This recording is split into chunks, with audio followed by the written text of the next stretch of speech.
আজ থেকে 30 বছর পরে মালদ্বীপ আর থাকবে না। এন্টায়ার কান্ট্রি ওরা কোথায় শিফট করবে, ল্যান্ড খুঁজতেছে। এই যে এখন উত্তর মেরুতে দক্ষিণ মেরুতে বরফ গলে সি লেভেল বেড়ে যাচ্ছে, জানেন না আপনারা? জলবায়ু পরিবর্তনের ব্যাপারে পৃথিবীর মোড়লরা তারা হয়রান পেরেশান, কি করবে, সাগরের পানি বেড়ে যাচ্ছে। তো আমরা চাইলেই পৃথিবীর বন ধ্বংস করে দিতে পারি না, চাইলেই পৃথিবীর পরিবেশ নষ্ট করতে পারি না। ইটস আওয়ার রেসপন্সিবিলিটি এই পৃথিবীকে আমাদের বাসযোগ্য করে রাখতে হবে। এটা হচ্ছে খালিফা কোরআনিক গাইডেন্স।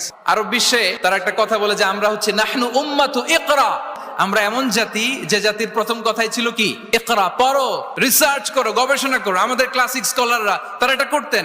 আমাদের আল বিরুনি ছিল, আল কিন্দি ছিল, জাবির ইবনে হাইয়ান ছিল, খাওয়ারিজমি ছিল। তারা গোটা বিশ্বকে চ্যালেঞ্জ করেছেন, তারা দেখিয়ে গিয়েছেন। এখন এটা এই নলেজ ট্রান্সফার করে ওয়েস্টের কাছে এসেছে, খুব ভালো, আবার আমাদের কাছে যাবে, আমরা শেয়ার করবো এটা। তো এই কোরআন নলেজ সিকিং এর ব্যাপারে, রিসার্চের ব্যাপারে, ইনোভেশনের ব্যাপারে আমাদেরকে উৎসাহিত করেছে। কোরআন মানুষকে মানুষ হিসেবে কনসিডার করতে